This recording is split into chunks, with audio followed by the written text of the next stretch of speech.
Greetings! Great deeds demand great sandwiches. Doc here, and today we're going to invent the formula for the ultimate giant sandwich. So, let's grab some chalk and write out the first equation on the board. What is a sandwich from a scientific point of view?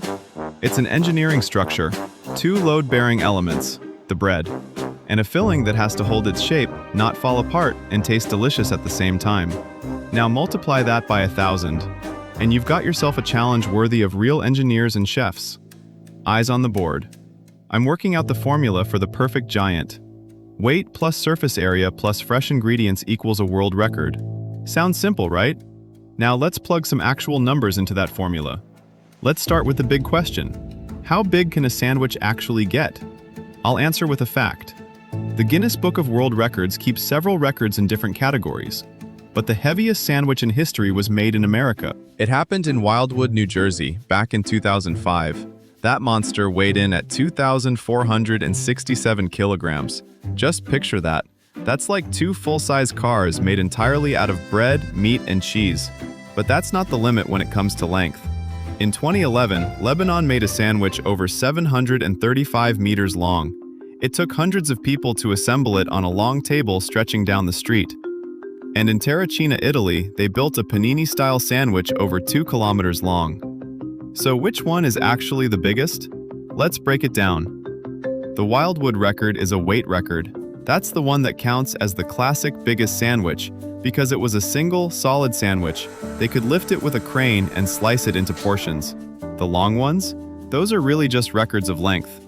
Let's circle back to our American giant from Wildwood. Let's put its ingredients under a microscope. It took over 800 kilograms of bread, that's roughly 1,500 loaves, 90 kilograms of mustard, almost 200 kilograms of cheese, over 300 kilograms of beef, and the same amount again of turkey and ham, plus lettuce, tomatoes, and butter. Everything was brought in on refrigerated trucks so the filling wouldn't spoil. Now for the big engineering question. How did they actually assemble it? They built a giant stainless steel frame in the town square, about the size of a small swimming pool. The bottom half of the bun went on first. Imagine a bun the size of a king-size mattress, but thicker.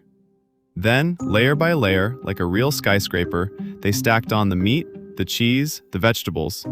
Dozens of chefs worked in gloves and hairnets.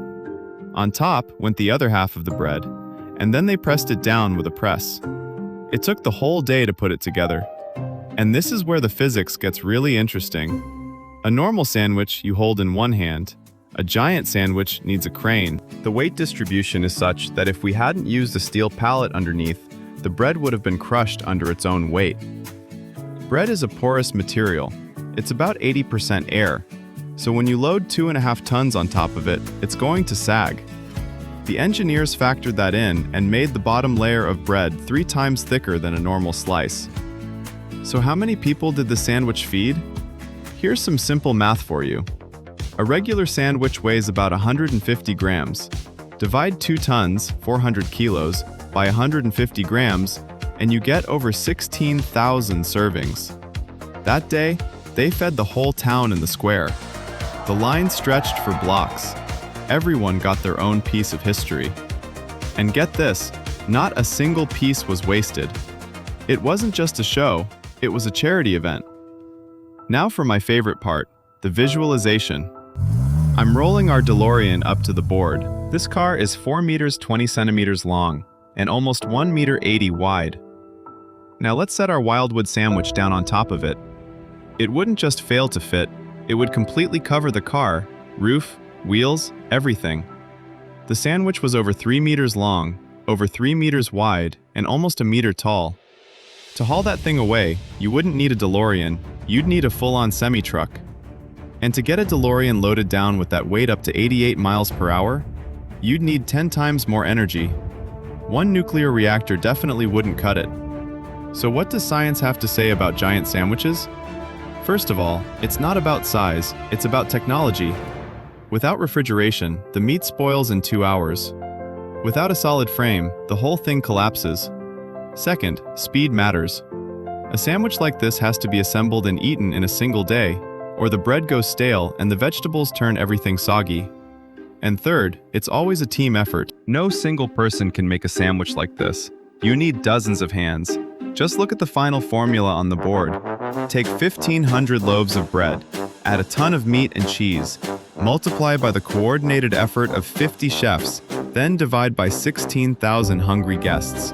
And there you have it, the formula for an absolute record. And remember, great discoveries always start with a simple question. What if we made it just a little bigger? Today, it's a sandwich the size of a car.